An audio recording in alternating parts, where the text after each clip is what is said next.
Grocery store for men and boys.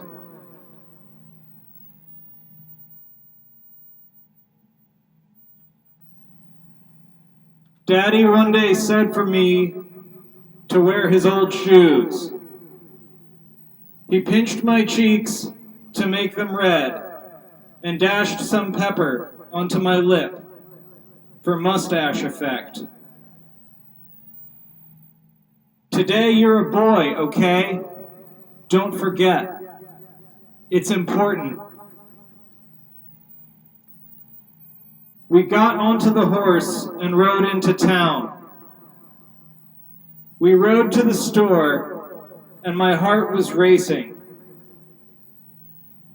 We tied up the horse to the horse pole, and my heart was racing, like a talented racing horse's heart.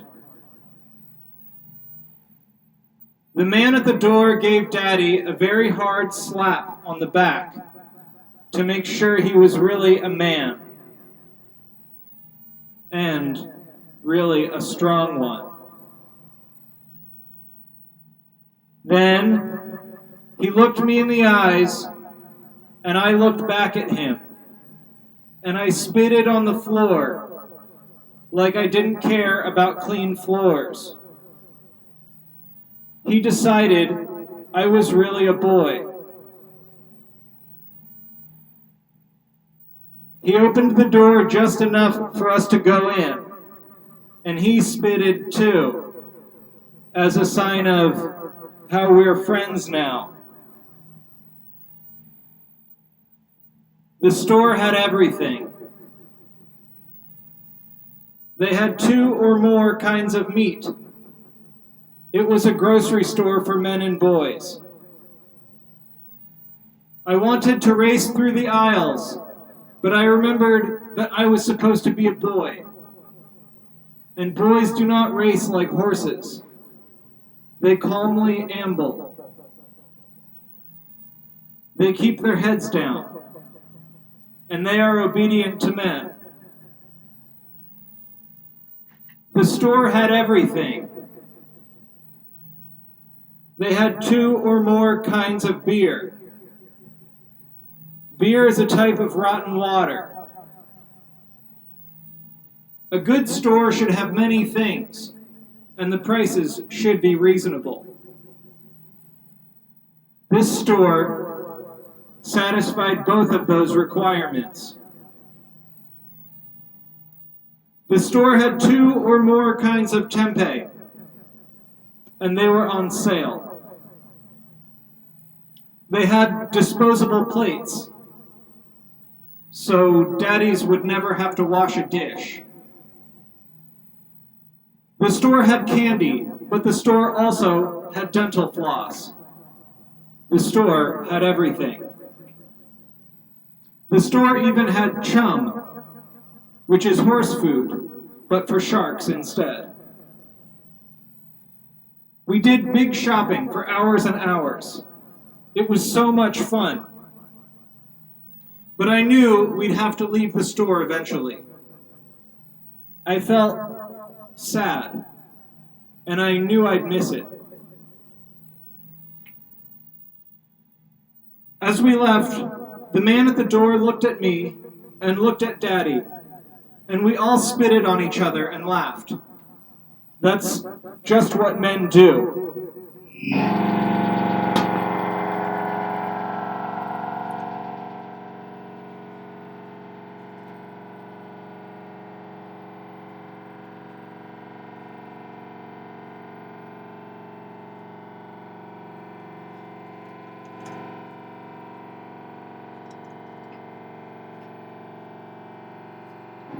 Thank you.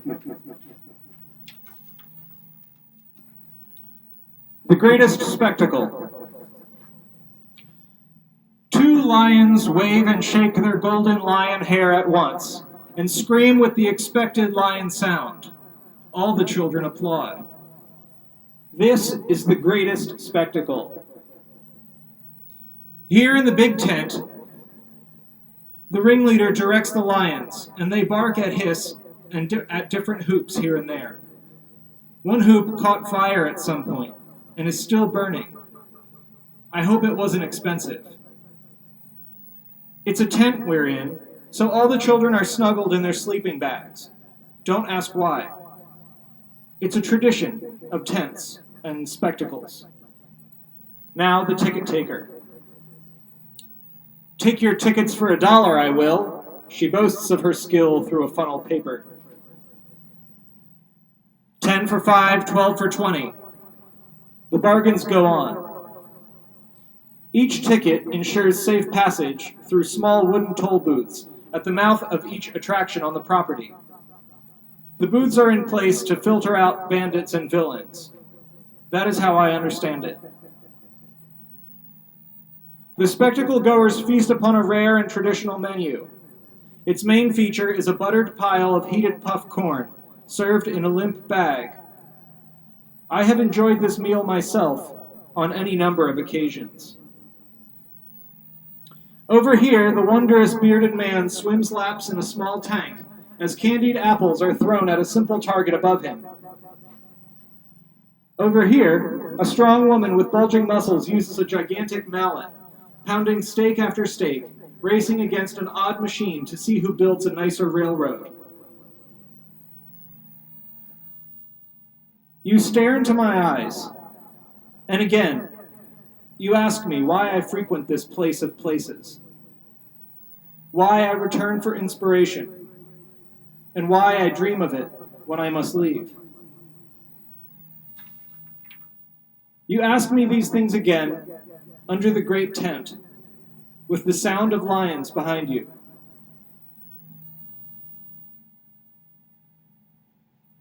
I cannot say what drives a person to do what they do, but I can say that within each one of us exists a great tent of emotion, trained lions of love, little small monkeys of compassion, and a heightened wire of lust that we all attempt to balance carefully upon.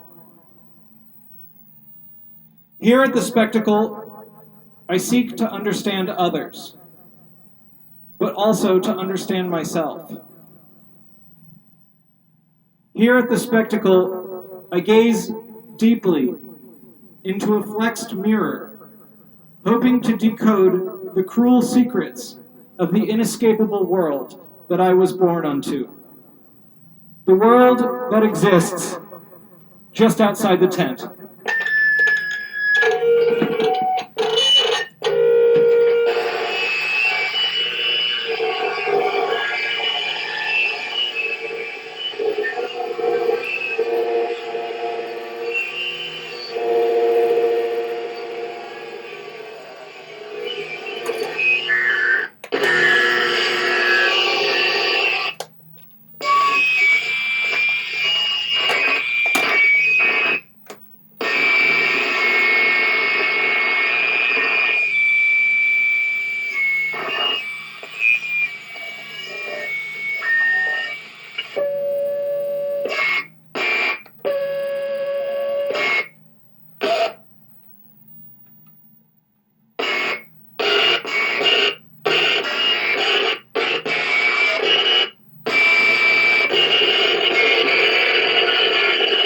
I feel static.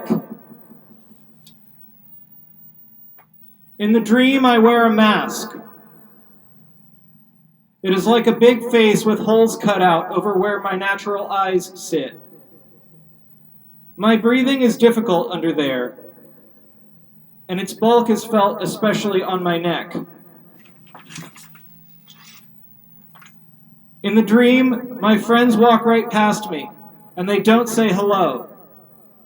Or if they do say hello, they speak to me as if to a stranger. There is no hole cut out over where my natural lips sit, so I am silent. In the dream, you touch the mask and say, love, love, love, love. But I don't deserve it. And you kiss the mask lips, but I don't feel it. Maybe you even whisper into the mask ear, but I wouldn't know. The mask is very heavy, and it doesn't have ear holes, so it's hard to tell exactly what's going on out there. In the dream, you take off my clothes as you kiss the mask, and I realize that I am wearing a mask over my entire body. You touch the mask all over, and you keep saying love to me, and it makes a hollow sound in my mind. I mostly feel numb, but also like I am touching prickles or thorns or little sharp things. In the dream, in the mask, I begin to cry. The crying is soft at first. Then the mask begins to leak, and you discover my sadness. And you consider the mistake you've made, and you turn your back to me and become like a stone. Do you ever have that dream?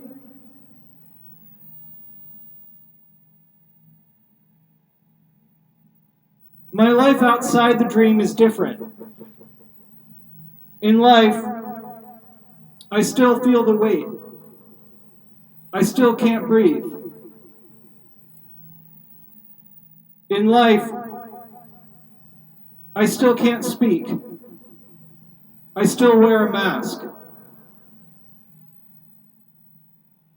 In life, you still kiss the mask. But in life, my tears never leak, so no one can see my sadness. That's the main difference. Have you ever lived a life like that?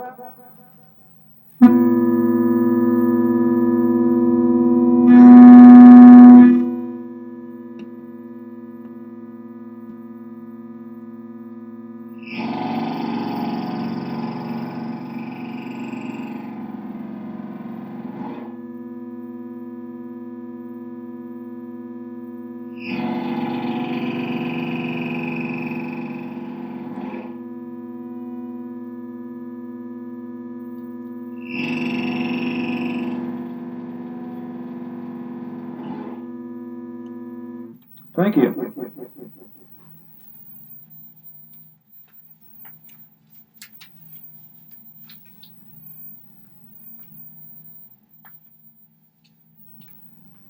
Cooking meal. Duly combine 7 ingredients in a double-stick tub. Whisk sparingly with the wire-sided fork and pour immediately into the preheated oven. Rotate once, rotate twice, rotate 3 times or more. Spread the salt mixture over the top and make a careful incision about 2 or 3 feet long. Pour the caramel reduction in and stitch back up with baker's floss. In a separate oven, toast the backings to be placed on the back of each serving. Roast them backside front first, then backside back, situated in the front of the oven to keep watch for bronzing. Freeze a pail of water and slice into quarters with a pastry saw. Place the quarters on each first half of the first oven and turn the second oven to double its heat for twice the specified cooking time or times. Reheat the preheated third oven and place all or both of the contents of the first 2 ovens inside to harden. Pepper to taste and serve lukewarm in a like-colored dish.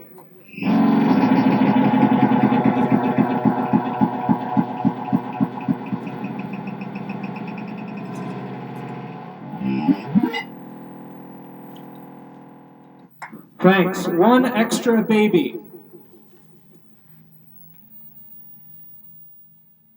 My family is usually the normal kind.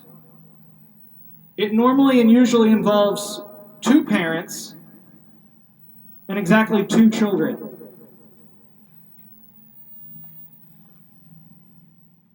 But today we woke up and found 1 extra baby.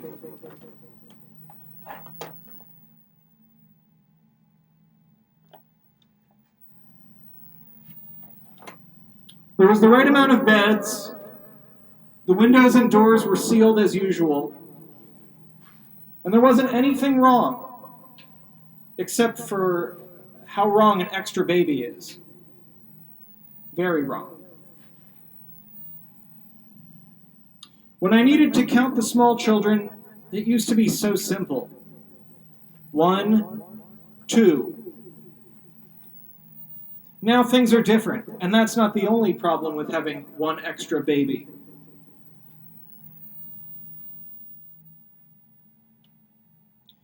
Sometimes,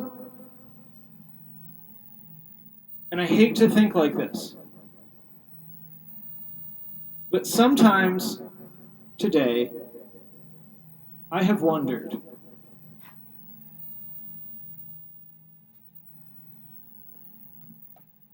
where the baby came from. That's terrible, I know. It's just a baby after all.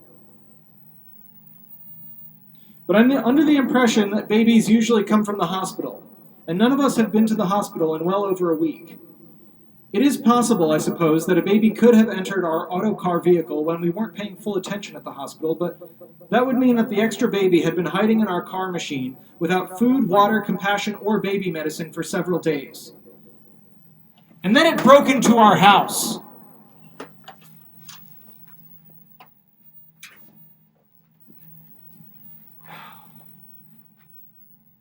Sorry. One certain thing is this. The baby can't talk, so we'll never really know the whole story, and we should probably just stop worrying about it.